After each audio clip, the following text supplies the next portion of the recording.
Everybody thinks that one thing that's going to kill your business is the market, a competitor, or the economy, which may or may not be true, of course, especially the economy, but it's not. It's actually you. And my guest today took a company that was on its knees and built it to almost 18 million pounds in sales. Now, what's really interesting, the founder went away for 2 years and the business kept on growing. And that was really interesting. And that's really fascinating about today's topic. The question I have to ask you guys that are listening in, by the way, is, are you building a business or are you building a job that you can never quit? Welcome to The Business Strategist, the show for CEOs and founders ready to scale fast, lead smarter, and build a business that doesn't rely on them. I'm Adam Strong, award-winning strategist, former elite athlete, international speaker, and 3 times best-selling author. After 3 decades in business, I know exactly what it takes to grow, scale, and exit with impact. Each week, I dive into real conversations with industry experts, bold entrepreneurs, and clients navigating the uphill struggles of business, giving you the tools and the strategies to create more profit, more freedom, and more impact. Let's get into it. So my guest today is the amazing John Castro. Now, me and John have been friends for a few years now. It's actually taken me many months, by the way, to get him on the show, just for full disclosure. And what I love about John is that not only does he live in the trenches, he's got some really good, compelling stories, and he's put in frameworks to help do that. Now, today's specific episode is I'm going to be challenging John on his decision making, on his thought processes. He's going to be giving us some great frameworks, and we're also going to be talking a little bit about how you deal with the emotional roller coaster of actually growing and scaling and exiting a business. So without further ado, John, welcome to the show. Thank you. I mean, that is a wonderful intro, mate. I appreciate it. Well, I appreciate the compliment. It's really good. Yeah, it's been, do you know what? I actually look back at this. I think it's taking us almost 7 months from initial discussions, or it might have even been 12 months from when your agent actually reached out to me. So, but we're here now. It's all good. We are here. So let's get it going, man. Ready to give you whatever you need from me, my man. Very good. Very good. So for you guys that are listening in, by the way, as I always say to you, make sure you get your book and pen handy. If you're at the gym or listening, you're out walking the dog, make sure you pause this episode, okay? You're probably going to listen to it all the way through anyway, but make sure that you go back and rewind because there will be some really big golden bombs in this one. So let's jump in. Listen, John, I know that it's almost 6 years ago, depending on when you're listening to this, of course. Back in 2020, you walked into a business that was basically falling apart. Now, I would have said that most people, most business leaders specifically, would have probably just walked away and said, you know what, out of my debt, not my problem, whatever it might be, right? But what did you see? What was the opportunity? What did you actually see that you thought, you know what, I can actually save this? What was the first thing that you looked at? Yeah, sure. Let me give you a little bit backstory to that. So do that. Essentially, I went into that same company in 2017 to build out their sales team and eventually became their GM, which was awesome. And I started running the business for them. And what happened, we were an events company, right? We were running events across the world. So what happened in 2020 was we couldn't run an events business. So overnight, literally, I'm standing there March 2020 with the team. We had about 25 people in the UK, at that point, probably about 20 in the UK, just under. And just said, we'll be back in a couple of weeks. And then suddenly we were never back. So yeah, we literally couldn't do anything. So we had to transition very quickly and sat with the 2 original founders of the business. And they just wanted to give up. They wanted to they were like, we've done this so many times. Like they were wealthy enough at the time. They created an abundance of wealth for themselves and their family. So they didn't really need the business anymore. And they didn't know whether they wanted to go through it. So essentially I convinced them to, take a cut, take leadership, and then we turned it around. And then the next 4 years, we did about 17.9 million in sales over those 4 years. We expanded into Germany, Scandinavia, and we turned ourselves into a digital business, essentially, around investing and trading in the stock market and crypto market. But what I saw, essentially, just to answer that question, was the foundation was there. It was just, how do we now make that transition? And then how do we actually make this so the business can actually operate and scale at the way we wanted it to? And I just felt we can't give up on something that was really helping individuals create financial freedom. That was what we were doing, traveling the world, teaching trading, investing, how to manage your own money, wealth creation, essentially. Why would we stop that? And I know that the founders were at that point of fed upness, and I just knew there was something there. The main thing I knew is that the foundation was there. We had an offer, we had a product, we had a service that we just needed to transition. So I was like, let's go for it. And then in the first year of going for it, we went from 2.6 to 4.7 million. And then the rest is history, essentially. Amazing. Yeah, Love that. What was the, I mean, you talked about the fact that, at that first initial conversation you had with the two founders, and you had convinced them that actually you got some legs in a biscuit business or whatever it is. Like, tell us a little bit more about that conversation, because I'd be interested to learn about that. I mean, obviously, if you don't say stuff that you can't obviously share or whatever it is, but yeah. I'm interested to learn more about that conversation, because it's interesting. I mean, I've had lots of conversations with founders that are looking to exit and whatever it is, and they just want to just want to throw it away. But actually, there's so much more value that they can mine, from the business itself. Yet they don't see it because they need a different perspective. So, walk us through. How did you convince these co-founders? What was it? What was the kind of I don't know, catalyst, if you want to call it that? What was the kind of hook on bait for them to turn around and say, "Do you know what, John? Maybe you're right." Yeah, I think you'll be surprised by it, actually. I told them that I would only get paid from the process if it was successful. So we put a financial agreement in place that allowed them to take the risk without taking financial risk. So what was the worst case scenario? I wasn't going to get paid unless I won the game of saving it. And although we had payroll and everything like that, we had more than enough in the bank to fund the business for at least a year if we needed to. Now, that wasn't what we wanted to do. We wanted it to transition in 90 days, which is still a short period of time. But to be able to sit in a room eventually and go, right, okay, well, let's do this. To make it as risk-free as possible, don't even give me a cent of money unless we cause a result. So there was a staggered plan financially that we had to reach for me to even get paid. Right. So I came in, as that famous word of an entrepreneur, but essentially I took just as much risk as them. Well, not just as much. I took enough risk for them to go, okay, let's let this guy take over and see what he can do. And then, like I said, in 12 months, pretty much added £2 million to the business very quickly. So they saw it worked, essentially. But that was the thing that took them over the edge. It took, no joke, probably 3 to 4 weeks to negotiate that. It wasn't easy, because they were essentially giving away something that they'd been running and taking money out of for 15 years. They were giving away some of it, right? Or they were giving away some control and all this thing that founders have. And to convince them enough to go, look, I've already done this with the sales team. We've already transitioned. I've already done this for you. They saw my track record and was like, let's go. And then every 90 days we reviewed, and I just kept achieving. And, we, all three of us, created some great wealth from that process. It was really cool. I love that. It's a really interesting story. What is it that you, and talk to me a little bit about that shared risk element, because that's fascinating to me. Because did you come up with that idea and say, hey, so you could just pay me my salary and we all just walk away and that's it? But how did you come to the conclusion, and why did you come up with this idea of saying, okay, do you know what, let's have some skin in the game here? Obviously, I'm assuming that it was kind of some sort of consult to equity type of deal. But how did that work? Like, what was kind of like the hook and carrot? Tell me about that. Well, look, I've always been a salesperson, so I've never really relied on salary. So I came from that mentality anyway. I've had businesses before going into theirs and helping them scale theirs. Yep. So not as successful as what I did with them, which was, a very different story. But I've always been entrepreneurial. So I've never really worried about making money, because of the main skill set that I have is being able to sell stuff.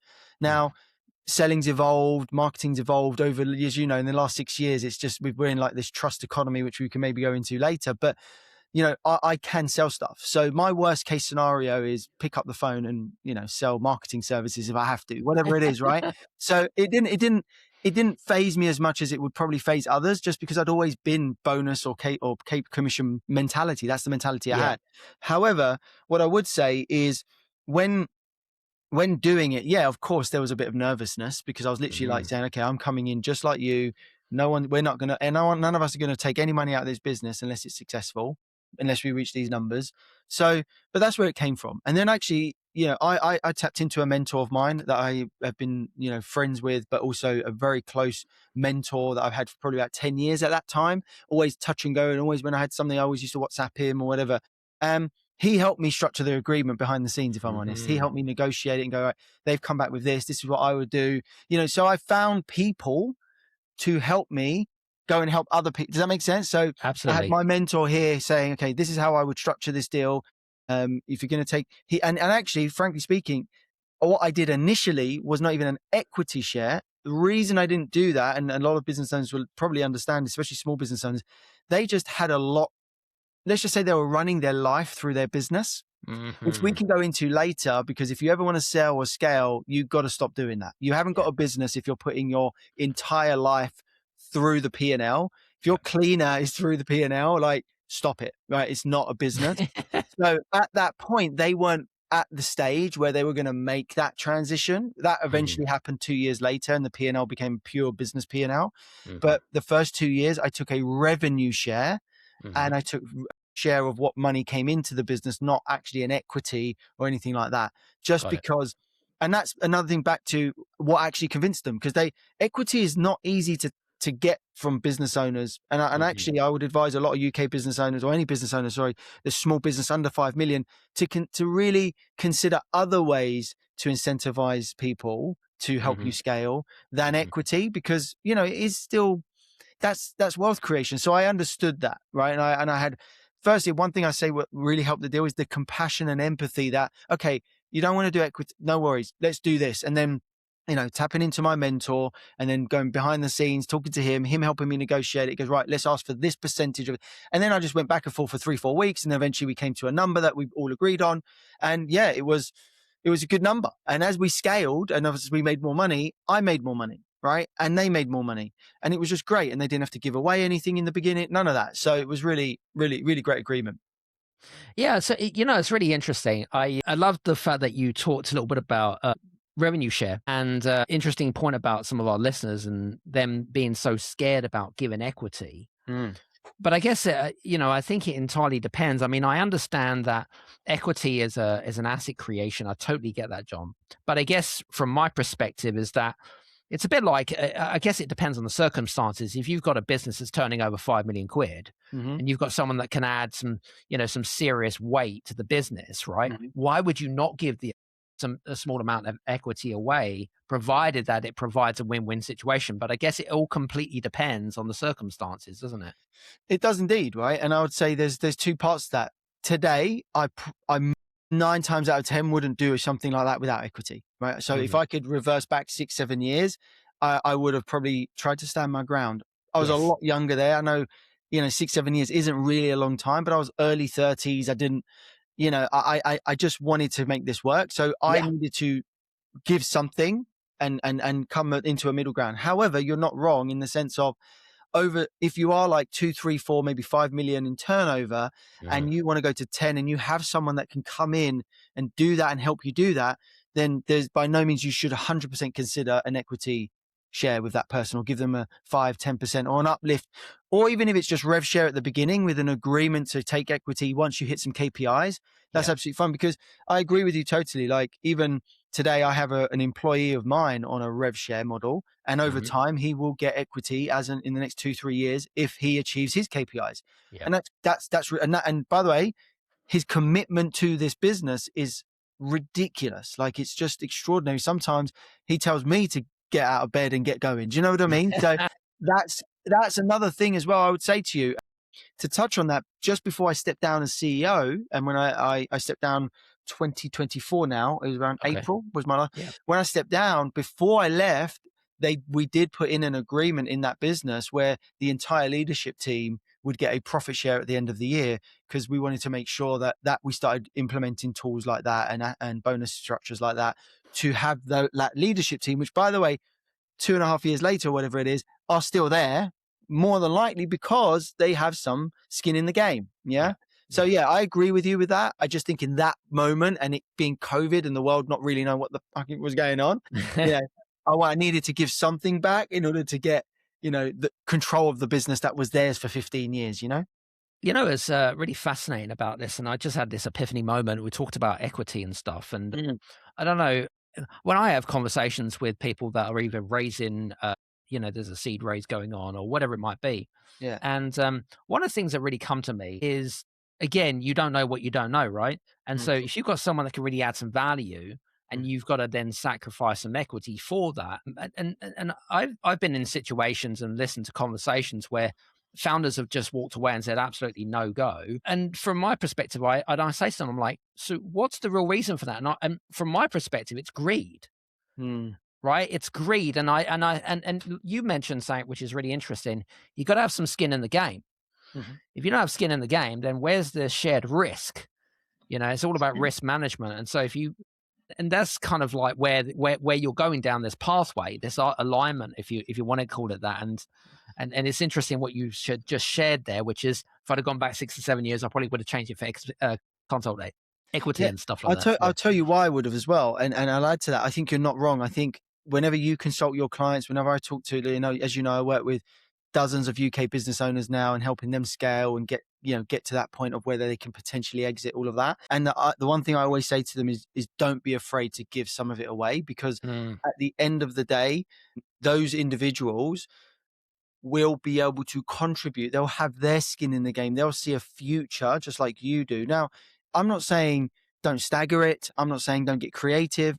And also don't maybe start with a profit or revenue share and then transition to equity, right? Because I get it.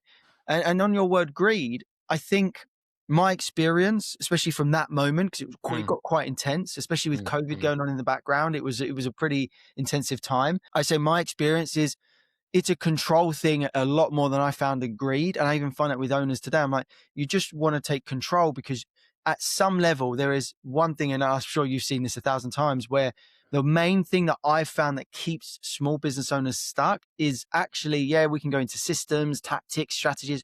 It's ego. Like, you think 100%. you know everything about your business better than anyone else, and you probably do at some level. But when you're trying to scale, it's okay that you get someone that isn't an owner, entrepreneur, that has a commercial skill set that can come in, because frankly, what we need to do as business owners is step back and go, we actually aren't the smartest people in the room. We've actually probably got the most resilience. We've probably got the most, motivation and ambition than most people. But it's okay to get someone with a skill set over here that may not have the resilience as a business owner that you have, but you can give them the foundation to just like go and take your business to the next level. And that's what they love to do. My younger brother is a great example of that. He is not I wouldn't say he's an out and out business owner. He's not the biggest risk taker.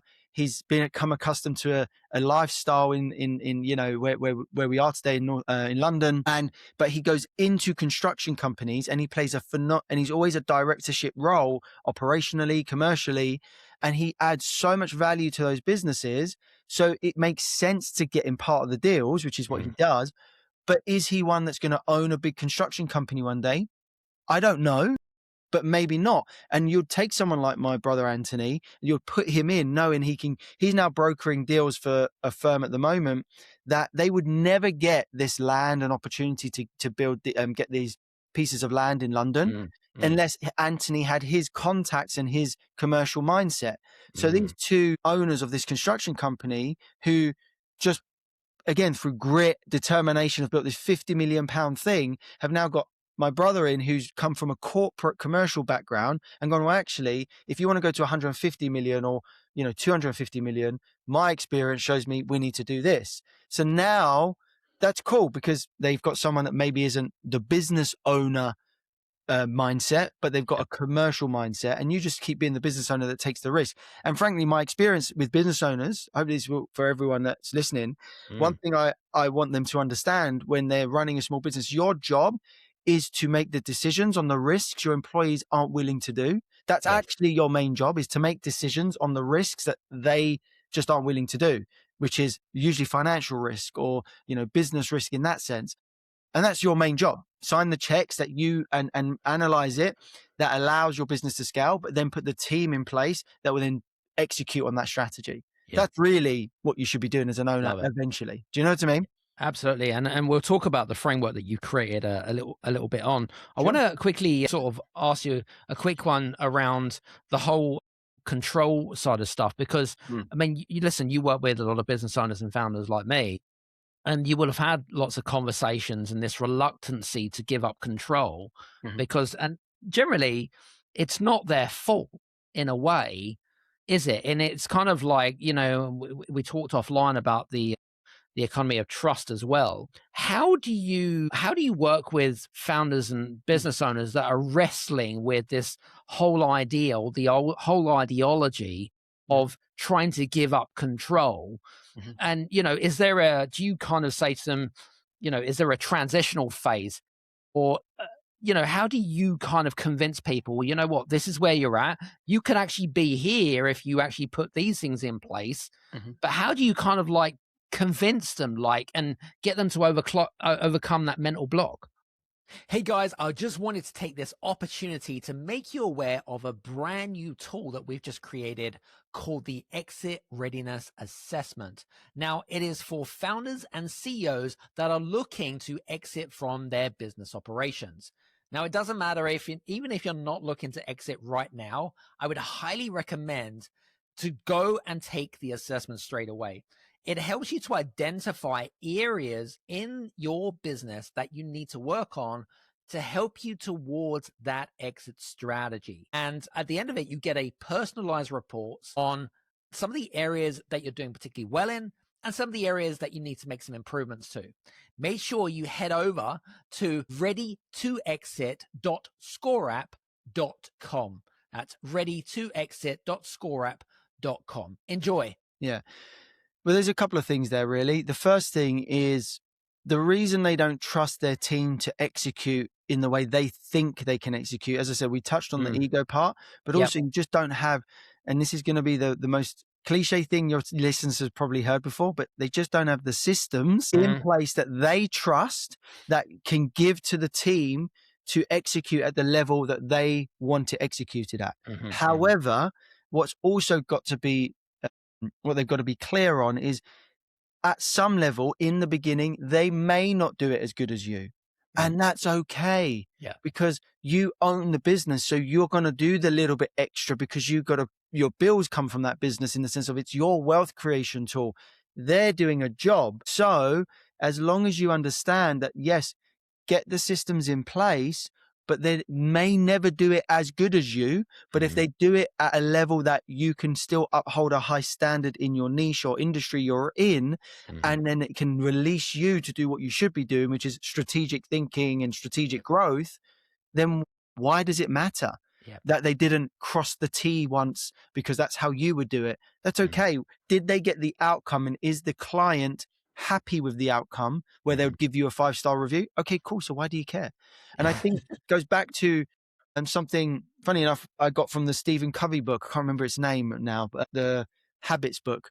But the 7 Habits of Highly Effective People. That's it. Yeah. Where the end in mind. I remember reading that. I was like, shit, I've really got to start thinking with the end in mind and the outcome, and how we get there doesn't actually matter. Jeff Bezos said something really famous as well, where he said, be stubborn on the vision, but flexible on the, I can't remember the execution. Yeah. Or something like that. Right. And that's exactly what they have to do. They have to be stubborn on, okay, I want it to be done. I want my business to run like this, but how are we going to get there? I don't know. Does that actually matter?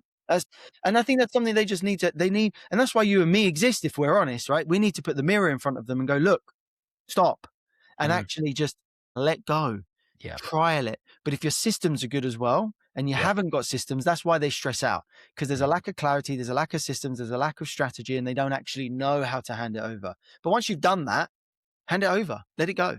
Yeah. That was interesting. Yeah, absolutely. I was interesting. I remember actually working with a lawyer, believe it or not, and she was a complete control freak, and most lawyers are, because they're so logistic, so left-brained.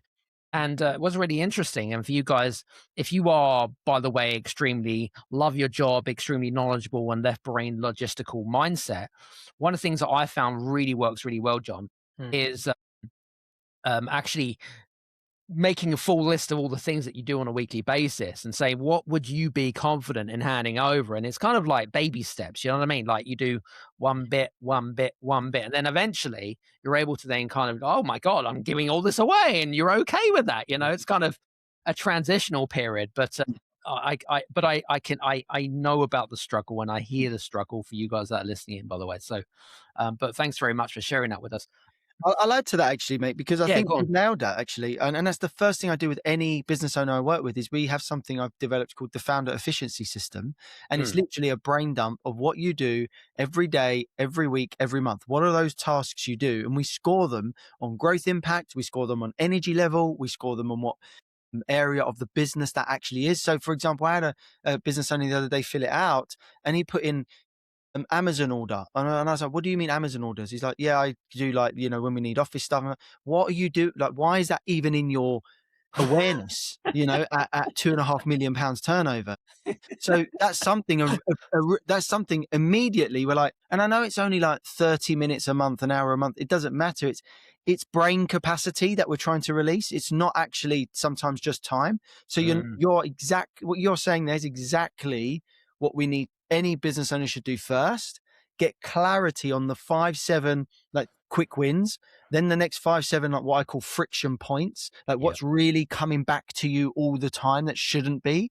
And Mm, then we put systems to those things first, delegate those as quickly as possible, and then we start ticking off that list over the next 90 days. But you're exactly right. It's exactly what everyone should be doing. yeah. It's the simplest thing, and we just don't do it because Yeah. it's so simple. We think, is it that effective? Yeah, actually, most of the time, the simple things are the things we should be doing. Yeah, no, I 100% agree. And Yeah, you just don't know what you don't know either. And absolutely. Yeah. Yeah. but I love that. Now I know that some of our founders that are listening in today, they've got service-based businesses. Some of them are doing 500,000, £750,000, decent money, but everything goes through them. Like literally, they make all the decisions. They firefight. They do everything. Been there, done that. Got the t-shirt. Now, now I know that you've created the STS framework. Mhm. How does that STS framework help someone like a service-based founder that's Mhm. doing that kind of revenue, that Mhm. has the potential for growth? How does it plug the gaps? Yeah, brilliant question. So the STS framework works really simply is systems, team, strategy. That's the Okay. STS, right? Systems, team, and strategy. Within systems, team, and strategy, there are 4 phases that every business owner around 500,000, 750,000, anywhere around 1 million. And my clients on average are around 1.6 million on average. Nice. So that kind of number. Yep. The first thing we have to do is look at what I call the fundamental foundations of your business. That is the systems. That is, okay, how do we map out the business? What are you still involved in? Let's circle those friction points. Let's put playbooks. I call them playbooks. Some people call them SOPs. I don't like SOPs because that vision of SOP means it's like a long document. We don't do long documents anymore with video, AI, and all that. You don't need any of that, right? So we just put those foundations in place. We put a team function chart in place, which is, okay, well, who have you got? Whether it be contractors, I want your accountant on there. I want to know everyone that helps you operate this business and what they do, their capacity, their functions, and then we can start looking at who we give away stuff to. That's the first phase. Then we've got another phase, which they've got to start looking at data. I mean, you've probably seen this 1,000 times. People want to sell their business and you don't know your numbers. You are never going to sell your business if you cannot just spit numbers out. I'm talking like gross profit, net profit, cost per acquisition, lifetime value of client. You've got to know those things Yeah. to be valuable. Yes. So once we've got foundations in place, which are systems, the second part of your systems is, again, how do we actually scorecard our business from everything from how we generate money, how we generate revenue and profit. So like I call that growth scorecarding, how we then actually deliver the service, which is like fulfillment scorecarding, utilization rates, delivery rates, project management timelines, all of that kind of stuff we need to know. Like average time so if you're an accountant, you work with predominantly law firms from my So let's use that as an example. So if you're a law firm and I know they track per 6 minutes, right? So that's a very interesting niche. So the good news is you're already tracking that. But what on average are they not billing to billing? Like that's really important. Like when they send out their invoice, what's non-billing work? What's billing work? Well, that non-billing work we should try and systemize that first. So the lawyer's not doing the non-billing work, right? That should be someone, frankly speaking, that should just be a good admin person. Does that make sense? Agreed. So it's things like that. And if we don't scorecard it and we don't know the numbers of the average non-billing per client and all of that, then where are we going to go? The next thing as well, to finish up on scorecarding, is you as an owner need what I call a CEO scorecard, which is a very common thing. Like if you look at any business I know that does 5, 10, 15, 25, 50 million, they're like, yeah, I've got like this CEO dashboard or a CEO scorecard, and that is usually 12 to 20 core metrics of your business, everything from invoice values to cash in the bank, cash buffers, all the way down to, again, overall business utilization rate, overall conversion rate, overall lifetime. Like it's like your overview of the entire business. So those are the first things we need to do. Those are your systems. We have to get those in place. And by the way, it sounds like a lot. Give yourself 2 to 3 months. You'll get 70, 80% of that done. If you just focus 2-3 hours a week for about 60 to 90 days, you can get a lot of that done. And it's not as complicated as people I think they think it is. But like you said, they don't know what they don't know, right? Yeah, so, it's true. Yeah. So that's the first thing. That's the first thing, right? Yeah, systems. And then the next thing is the team, right? So then you've got all of this stuff and you've got let's look at your team. So we now have to review these individuals that you've hired. And this is one of the hardest parts, which I call purposeful people, because what happens today, and you'll experience this as well, is that especially as millennials and Gen Zs are coming into the work market and the millennials are now becoming the directors and moving up the ladders, they are very different to our mums and dads. They think differently. Social media has changed how they do life, 100%. right? Everything. So at some level, they are looking for something worthy. I know sometimes they can put themselves on pedestals too much. And I don't want to go into that stuff, but the fact is your team are looking for something purposeful. They want to go to work and actually enjoy it. They actually aren't looking to just pay mortgages anymore, because they actually know they probably might even get a mortgage one day because of the way that, it's just very different thinking.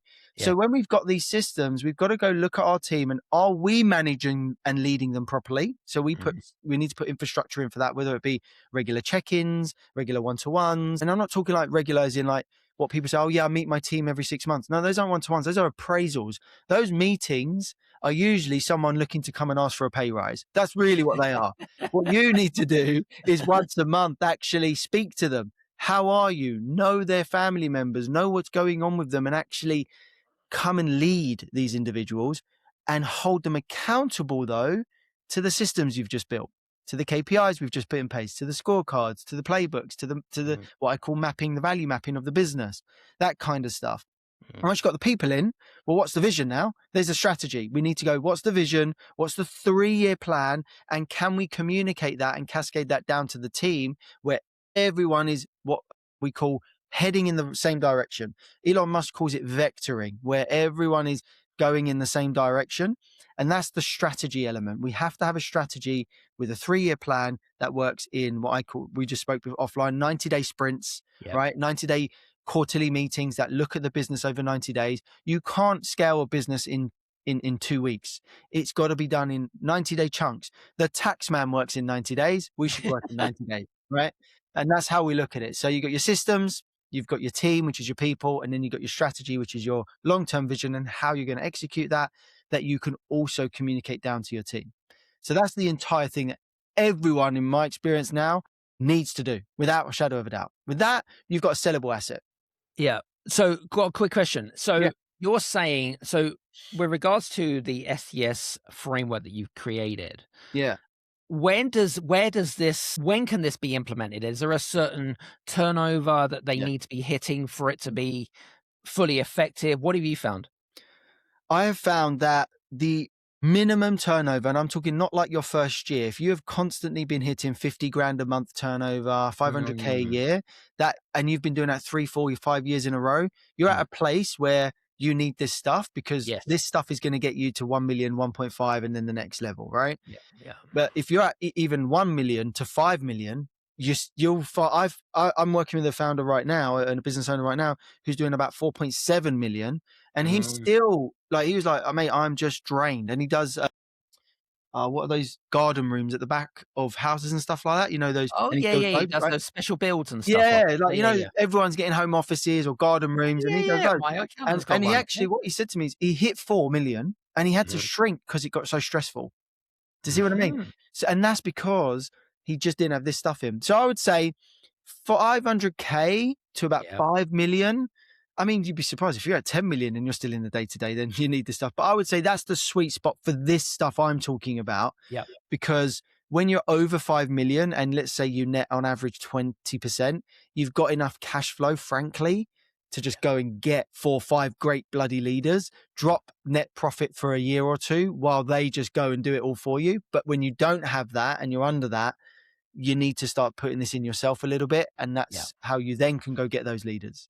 Yeah, I agree. I was going to say, because I was going to push you back on the framework and stuff, because I think that there's obviously, you know, an element of listeners that are doing 100 to 500K, and that's still good turnover, ladies and gents, by the way. But I feel like probably the focus then shifts to more profitability first, so you have more cash flow generation, and then people, and then systems, because then you've got, like you said, got the resources to then plug in to make your life easier, isn't it?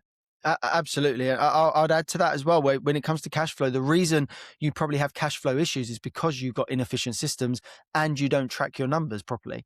Because if you tracked your numbers properly, there'll probably be work and projects that you take on depending on your industry. But any client, you might actually say no to people because you realize there's no margin in it. But I've worked with business owners that take on work and they're like, yeah, I needed it because I'm like, well, what for? Because there's no margin, right? With all respect to everybody listening, whether you're at 100K or 100 million, business is about making profit. And that's not because of greed. That's because that's our scorecard of having a good business. That's it.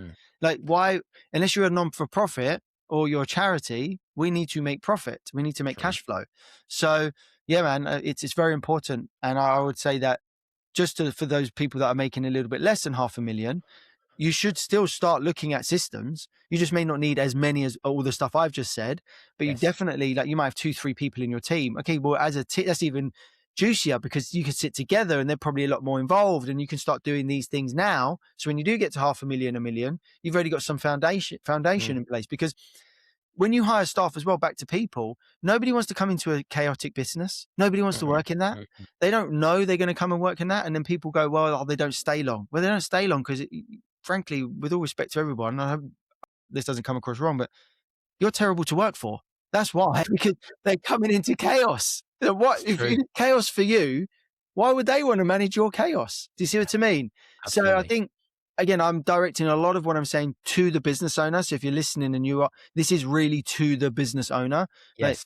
Like, if you are chaotic and you hire a team to try and fix that, no one wants to fix chaos, but they are happy to come in and support systems and structure and adapt them and evolve them. But please don't think like I can't stand this hire your way to success stuff. Yeah, that is for, and I say this with all the respect, that is for like the seasoned entrepreneur doing tens of millions, you know, or 5 million and above. When you're below 5 million, yes, you need to hire your way to success, quote unquote. But no good A player asked to be a business owner. Otherwise they would be one. So they don't want to come into a business and clean up chaos unless you are giving them, segue forward, equity, share, all of that. But if you're just paying them a salary, they want to come in. A players want to come in and hit the ground running.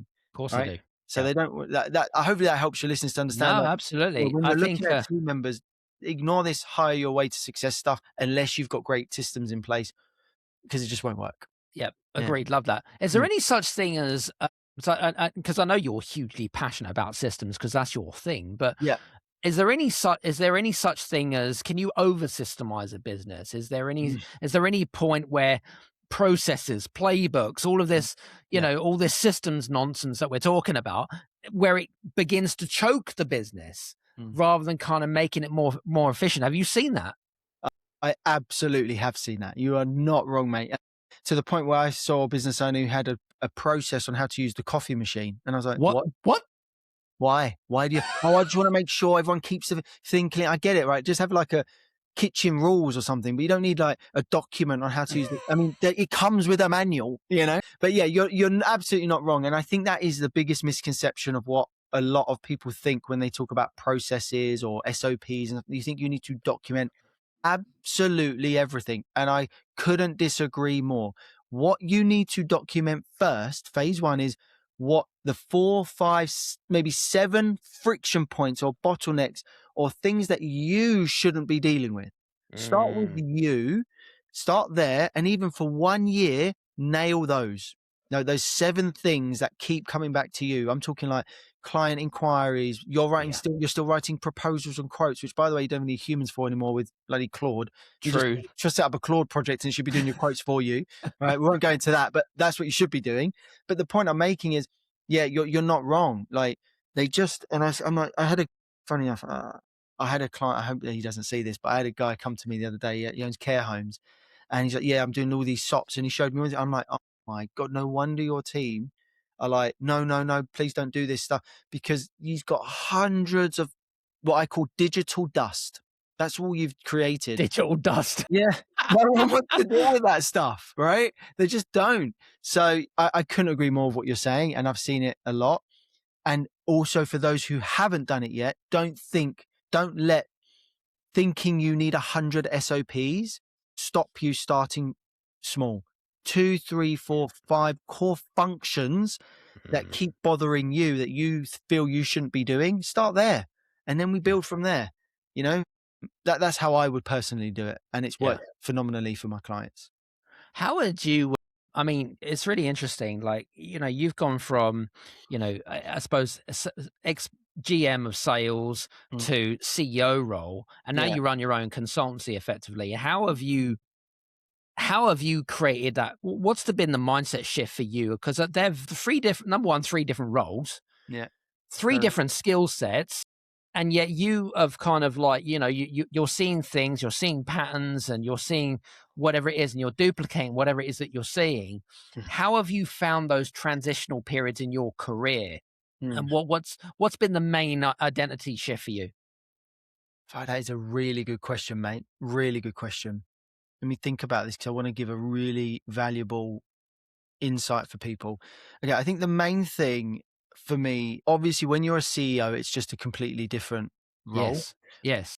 It really isn't about doing stuff, if I'm honest. So the last 2 years as a CEO, I always say to people when they think, what do you mean? I'm like, I didn't actually do much. Like I didn't have a full inbox.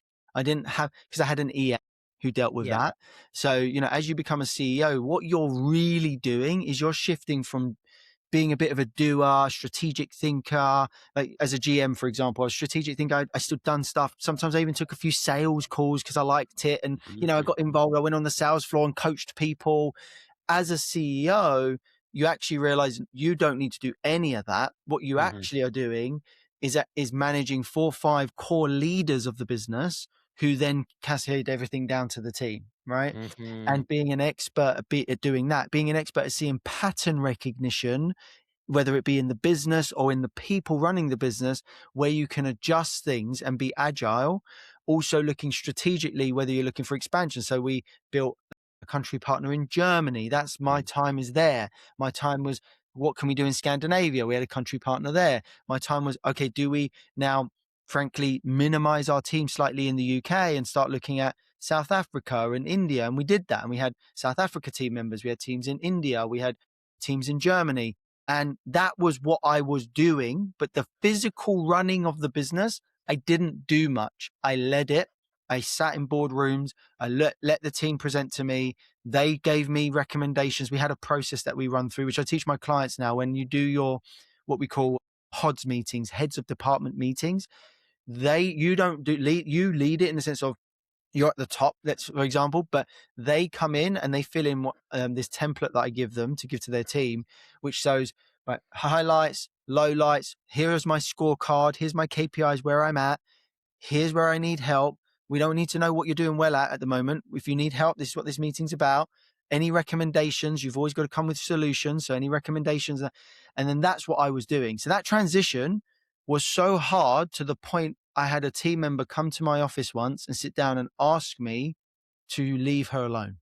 That's how much I wasn't a CEO in the beginning, because she just needed to be left alone, because I'm so used to being like on the trenches and on the floor, if you know what I mean. Mhm, mhm. And that was a huge shift for me. And until the actual team members sat me down and go, look, we get that you've built this thing. We get that you know, your culture, your energy's in it, but we got this, man. And I was like, all right, cool. And then the last 2 years, I really stepped back and I was like, okay, let them flow. And it just kept growing, mate. It was awesome. So that was a How massive was shift. It's really interesting. I love that story, by the way. How do you compare the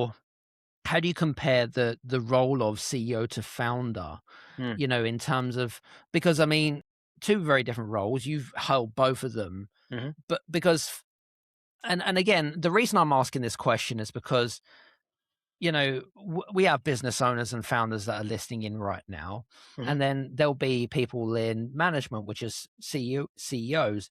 Mhm. How does the role differentiate between the two? Is there much of a differentiation? Because what you're saying is, when I was a CEO, Mm. I just let everyone trust the process and whatever it is. Is there really much differentiation between a CEO and a founder role? Absolutely. I have found that because you're the founder or the owner, which is what a Mhm. lot of my clients call themselves, they're not very founder. I find a bit of an American terminology, but Yeah, yeah, yeah, yeah. they definitely. But founder or owners, the biggest difference is you think you are the business. Mhm. Technically, even if you look at it like administrationally, you aren't.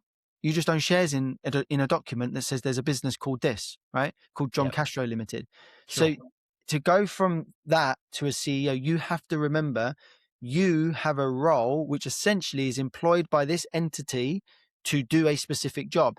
The challenge what I find with owners and founders is because they are so attached and their identity is the business, Mm. they even let themselves get away with too much. Mhm. To be a CEO and to be what I call a scalable CEO, you cannot think like a founder, which brings us back to that point I was saying, where even putting things through your business, living your lifestyle through your business. I had an owner a few months ago say to me, yeah, I'm setting up another business because I've hit 1.6 million and I don't want to have to do accrual accounting. And so he's gonna invoice his service part of his business in this business and invoice his projects from this business. I'm like, yeah, but how your clients are going to get two different limited companies? They're going to be so similar, it doesn't matter. I'm like, bro, like I get it, but growth and play and having to move with the tax system is a good thing. And that's the CEO that knows. And I had to have that convo with the Mm. original founders of Investment Mastery and go, no, we've got to we got to stop this. Like we've got to start building the P&L as a business. Mm. Not easy, bro, because, No. and I'm not saying some of you out there listening are probably might have a wife on the payroll. You Yes. might have a family member. Or You even your might pet have, dog. you might have your kids there, which is fine. No, you might even have a nice car going through and somehow you convince the tax man that that car is for business. Yep. Guys, if you're driving a Lambo or a Range Rover and you're going through your car and you have an accounting firm, it's very hard to justify why a Lamborghini helps you run an accounting firm. The point Yeah. I'm making is that's the mindset shift is Yeah. you cannot be the business when you're trying to be the CEO Yep. that wants to scale and exit. If you Mm. want to scale and exit, you've got to shift and step back and actually, frankly, take dividends and prove you can take dividends, right? Enough out. Because when someone buys it, guess what they want to do? They want to take dividends, right? So true. And if you can't prove that you've been able to do that over 3 to 4, 5 years, they're not buying a business, are they? They're buying Mm. something what we call a lifestyle business, which Mm. a lot of business owners probably listening to this have got, Yeah. frankly. And that's Absolutely. that's the different shifts of owner, founder to I'm a CEO now. I actually am an owner, I'm a CEO, I operate here and I take money out just like everyone else and I pay myself and my lifestyle's over here. It's separate. And we've got to do that. And even with this, you're asking about, because obviously I'm now back in founder mode, right? We're in Yes. startup consulting firm. Now we're multiple six figures already. We'll be Mm. on track for 7 in our probably, I would say, year 2, so our first Mhm. 7-figure year. Mhm. So, and I can do that because I've done it before, but I'm already treating this business, I'm already treating this business the way I would treat it as if it was going to be sellable. Now, Yes. I don't think this consulting thing is something I want to sell or anything. It's kind of Mm. like my passion, purpose, cash flow thing. Mhm. But nevertheless, you ask my accountant, I don't put anything through that I don't need to. Do I put the odd flight through? I hope no tax man's listening. Do I do this? I get it, man. Yeah, but do I go and put cars through it? Do I put no, I personally don't do that, because if I'm telling all my owners how to treat their P&L, I need to be an example. But at the same time, I just like showing I earn money. Why? Because whenever you want to scale, guess what you might need one time? You might need lending. You might need investors. You might need to give away equity. And if you're giving away equity on a P&L that looks like you make 10% because you take out and you put so much through the business, but actually if you stop doing that, you'd actually make 20%. It's all that kind of stuff, mate. And I can so resonate with that. I actually, and you made a really valid point there. And so for you guys that are listening, by the way, especially if you're looking to grow through acquisitions, or you're looking to raise equity or release some equity or whatever it might be, right? The bank, your investors, private equity, or whatever it is, those are the guys that have got the money. Those are the guys that are going to lend the money. And if they see on your P&L that you basically make a tenth of what your actual turnover is, maybe you should really kind of think about your tactics right now, because, and that, ladies and gentlemen, by the way, is what's going to keep you stuck. Agreed. Because ultimately, you've got nothing else. So you do change that mindset. It might sound good short term, but I can tell you now, long term, it will hurt you. Okay, it will hurt you. So it's a good one. I like that, John. No one's buying a P&L that they can't take money out of, right? No. Unless they're a turnaround person, which, by the way, most people go in building acquisitions, whether they're PE or a family office or a VC. The fact is they're looking to buy revenue now. Yes. And they're also something that I've learned recently, because I'm going into the acquisitions game next year. So I'm getting very privy to that market. Is business, don't try and how do I explain this? I'm trying to use okay, don't eat all the meat on the bone, right? You want to leave some of the meat for the buyer. And that's okay, because you're about to get a nice lump sum that should change your life. If you're selling for a lump sum that isn't going to change your life, I don't know why you're selling, right? So give that buyer a bit of meat on that bone still that they can then go and either chew themselves and benefit from, or they see an opportunity to take it to another level that maybe you didn't want to or couldn't do. But if you eat all the meat on the bone, no one's going to want to buy your business. They want to buy businesses with some meat on it. I'm using a really, but it's a great metaphor. You know what I mean? Yeah, it's like no one wants to take the scraps, ladies and gentlemen. Fucking people hate scraps, right? Yeah. People hate that crap. crap. I probably would, because I actually am quite good at turnarounds, as you know, right? I don't mind going in there and going, okay, let me just change this up, and I'll take it from 10% net to 20% in 2 years or 1 year, whatever. I'm attracted to that stuff a little bit, but most 99% of people properly buying businesses, not, these Instagrammers saying they're buying businesses, but proper people that buy a business, they need some meat on the bone. They want to be able to, they're trying to buy a business that gives them money. And if you try and sell a business that doesn't show they can take money out, why are they buying it? Exactly. So I agree with you. If your listeners are looking for that stuff, please, please, please run a P&L that a buyer can see there is meat on the bone, or an opportunity to take it to a level that maybe it's all good, man. It's fine. Yeah. Absolutely agree. Hey guys, me again. And I just want to remind you about the Exit Readiness Assessment, the most amazing tool for CEOs and founders that are looking to build a self-managing company. This will help you to identify what's blocking you from helping you to step out your business operations and effectively scale up and eventually exit over the next 12 to 36 months. It gives you a personalized report, and you can complete it in less than 4 minutes. All you have to do is head over to readytoexit.scoreapp.com. That's readytoexit.scoreapp.com to get your personalized score. Enjoy. Now, for you guys that are listening, hopefully you're getting some value from our conversation. I certainly am. I've been ferociously writing down some notes with John, which is really good. But now what we're going to do, we're going to do the fun part, which is the coaching part. Now, I thought, John, that actually one of your big passions actually is talking about mental health. And we see that in some of your LinkedIn posts and some of the other stuff that you put on social media. And I'd love to kind of talk a little bit about that, because I know certainly from as an entrepreneur and as a founder myself, I think being human, of course, I think we all struggle with our mental health. Mhm.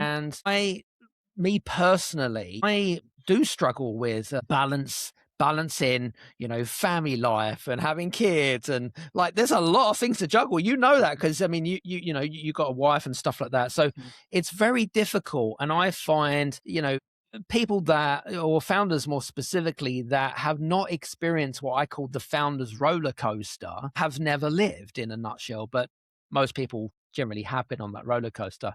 But but I don't know. I found it particularly sometimes you go through phases of life, or certainly I do, that like I'll never give up, right? That's just me, right? That's my DNA. Like I know I'll never give up, Mm. but I can tell you now, John, sometimes it can wear you down, like Mhm. really wear you down.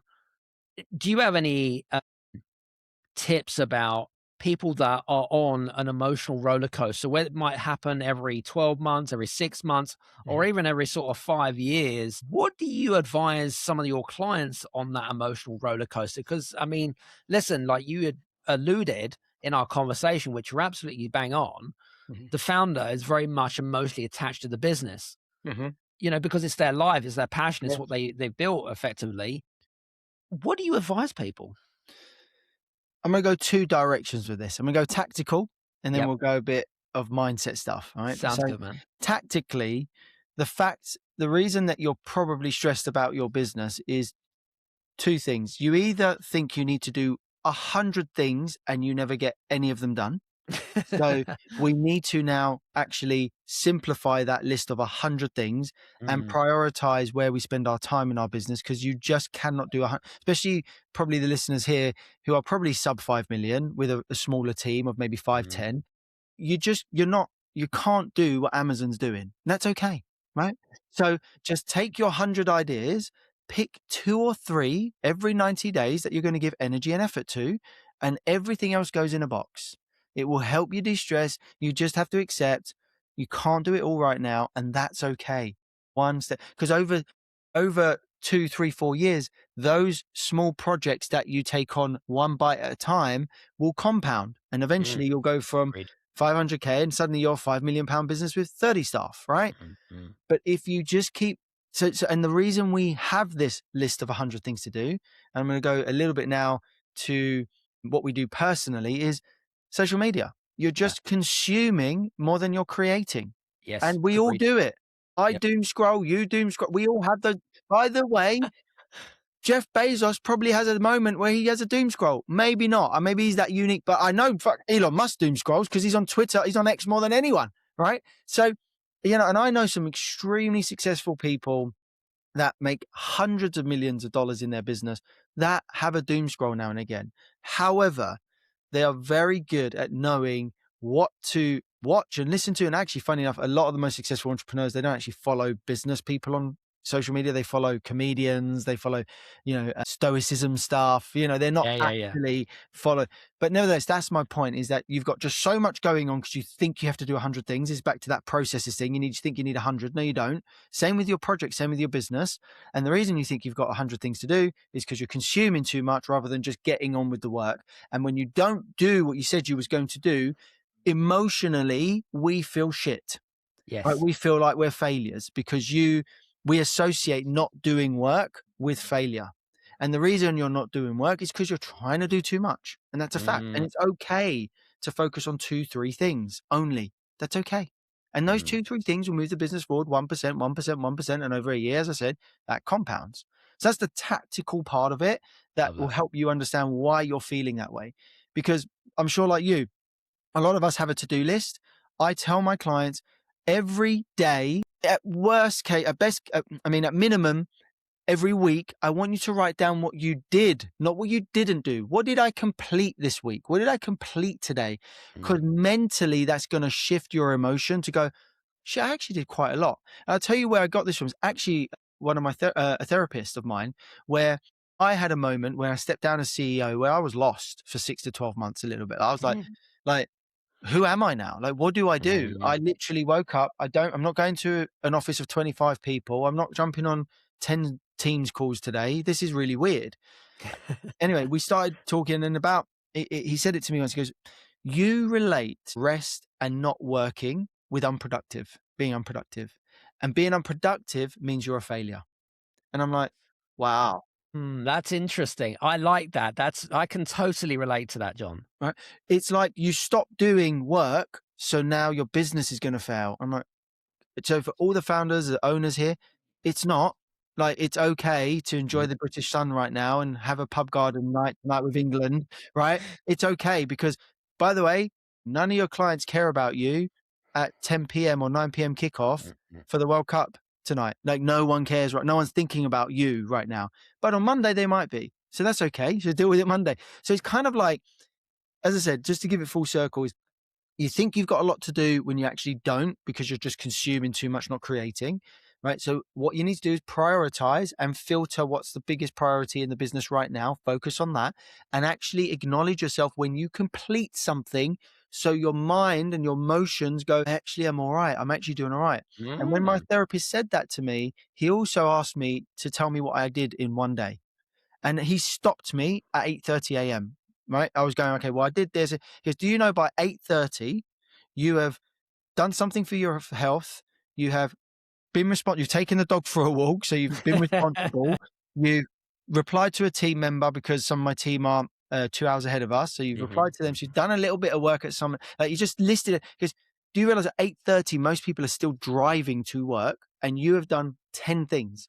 So I think the realization of that as well for me was like, okay, I am actually productive. Like I am actually doing stuff and every day. So hopefully that's helped everyone to get a bit of tactical that helps the mindset. Do you know what I mean? No, absolutely agree. And I think it's a great dopamine release as well. And I think that, when you have this period of self-reflection, so generally at the end of the week, generally on a Sunday, I reflect back on what I've achieved in the previous week, but I'm also pre-planning what I'm set to want to get done the coming week. And I just use that Sunday evening for like, I don't know, 60, 90 minutes. Doesn't have to be a long period of time, but it just gives you that brain space to allow your time to reflect and see what's actually what are some of the milestones that you achieved. And I think it's such an underestimated tactic, as you want to call it that. So I think that's a really good thing. What's really interesting as well, I want to share something as well. I used to believe, and this is a belief system, and I think we've all got beliefs, right? It doesn't matter, but whether it would be true or not true is completely irrelevant. But I used to think that if I wasn't busy, okay, that I wasn't important. Wow. And that is a belief system that stuck with me for many, many, many, many years. Because I think the way that I'm wired is because I am a doer. Like if you gave me a to-do list, it's already done, 2 hours, that's it, done. Like I am one of those types of people, but then people are wired in different ways, right? And so I always used to believe, and it kind of goes back to that unhealthy ideology of hustle culture. If you had this kind of, and again, this was a culture and a belief system that was stuck with me for years, John, that if I didn't believe that I was busy, I'm not important, I'm not making impact, I'm not helping people. And that to me used to it used to crush me.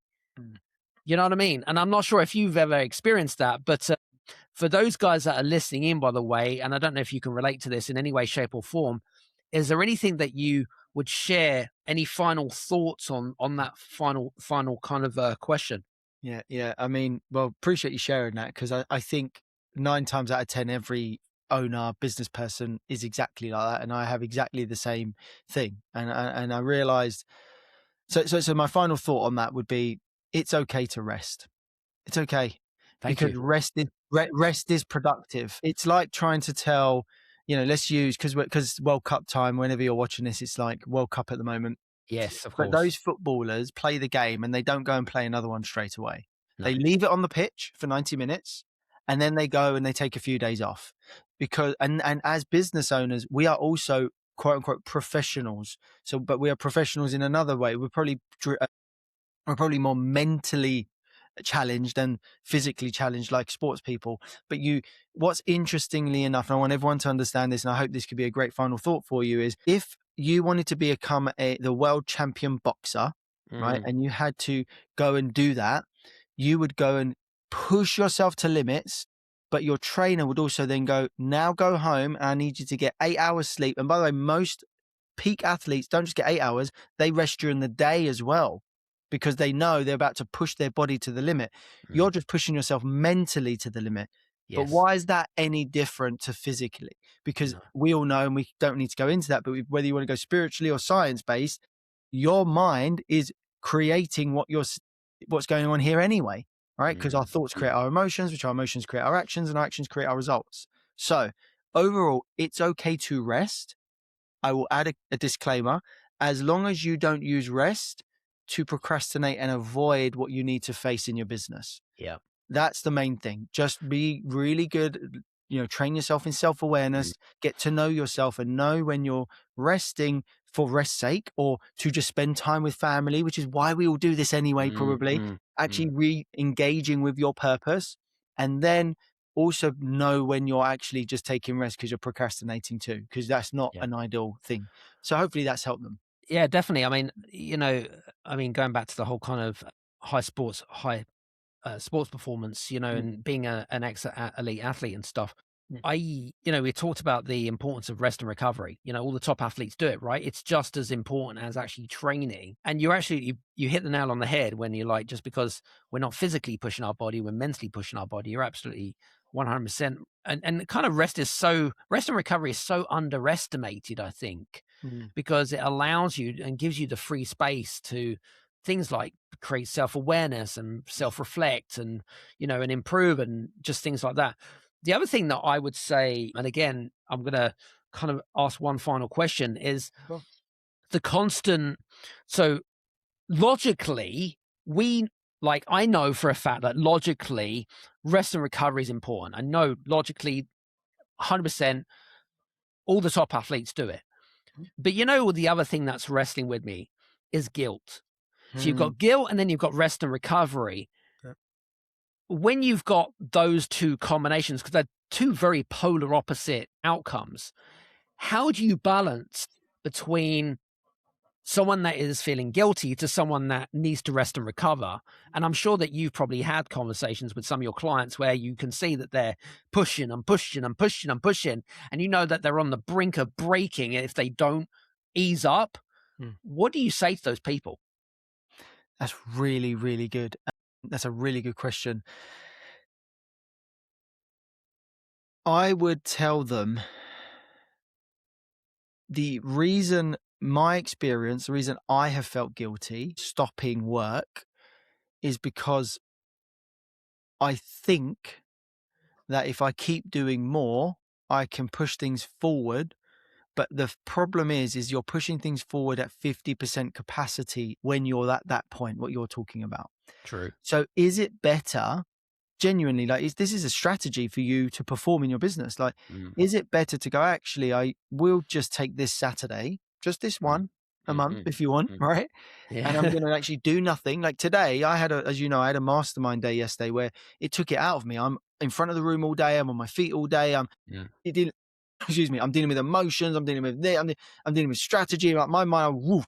So what did I do before we spoke today this afternoon? I did nothing all day. And I was okay with that because I knew I needed to recover there. And I knew if I tried to get on my laptop and do work this morning, I wasn't going to give it my all because I'm already pretty drained from yesterday. So I think it's just about really getting clear with yourself. Two things: that if you do the work you think you need to get done, can you give it everything it needs to get it done properly? If it's a no, just take some. I mean, you don't have to take the whole day. Take a few hours. Yeah. At the same time, I want everyone to be clear, just to hopefully they can get this as well, is that as well, I go back to that you just think you need to do 100 things. And a lot of the time, doing 100 things at 10% doesn't get you a result, but doing 2 things at 100% will get you a bigger result. So if that thing keeps popping up and you're feeling guilty because you got to do all these little things that you keep talking about, don't prioritize better.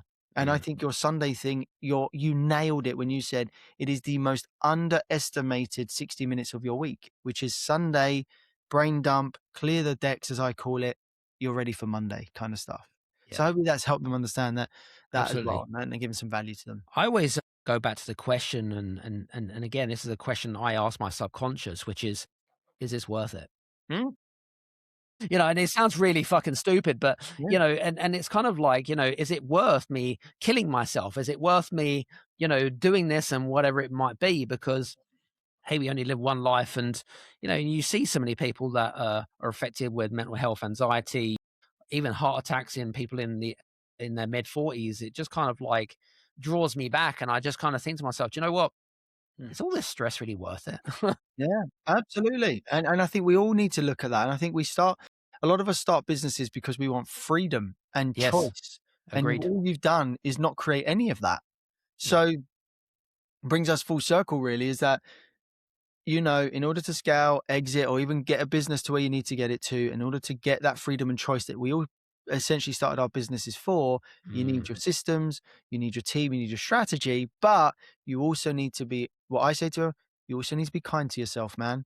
yeah, Right? man. Self-love. We're all just trying to do the best we can with what we know. And if you will need to know more, go and seek that information from someone who can get it to you, and then go and act on it. But the worst thing is not acting on it either, right? So we Agreed. have to understand the balance. It's like scales, isn't it? Rest and productivity, rest and productivity. At the same time, don't rest if you do have work to do and it needs to get done, but Mm, do rest if it's just going to make you unproductive anyway, love right? it. We've got to be able to know that. Absolutely. Some good stuff there, John. Thank you so Well, much. Listen, for you guys that are listening in, me and John could probably talk for hours, in all honestly, we honesty. really could. Really good. Yeah, yeah, absolutely. We've covered a lot of ground. I just want to say that, like, we have really packed it in. And honestly, this has been a great conversation. First of all, I hope you've got some value bombs from today's episode. I certainly have. We got like 3 pages of notes just from that. And for you guys that are listening in, by the way, make sure that you go and check out John Castro over on social media, LinkedIn, YouTube. And was going to say to you, feel free to reach out to him as well, mention the podcast as well. And hopefully, if you've got some questions around our conversation, whether it be around mental health or system and scale, that kind of stuff, feel free to reach out to him. I'm sure that him and his team will be more than obliged. And second of all, John, I just want to say thank you so much. Been a great show, right? Oh, it's been awesome, buddy. I mean, me and you, we always talk longer than we need to, even on the phone. I knew this was going to go. So, yeah, we could be here for a few hours. So, yeah, I appreciate you even wanting me to contribute to your audience. I appreciate anyone who's listened even to this far. Thank you. Because, I'm on a mission to really help specifically UK business owners find freedom and choice through business ownership. So, and that we do that through systems, team, and strategy. But if you do want to, any more, catch me. The best place to catch me is LinkedIn, is a really good one. And also Instagram. It's just one John Castro. Just search it, literally the number one. And I'm the same across all social platforms. Fantastic. Now, we'll put all the links in the show description notes, guys, to make sure that you can go ahead and do that. So without further ado, thanks very much for you, John. Yeah. And also thanks very much to you guys that are listening in. Make sure that if you haven't already done so, by the way, make sure that if you are following over us on YouTube or listen to this on YouTube, make sure you go and hit that follow and subscribe button and click that bell notification in that LinkedIn profile as well. And from me and John, thank you so much. And we'll see you again on The Business Strategist. Take care. Thanks, Speak guys. to you soon. Cheers now. Bye-bye.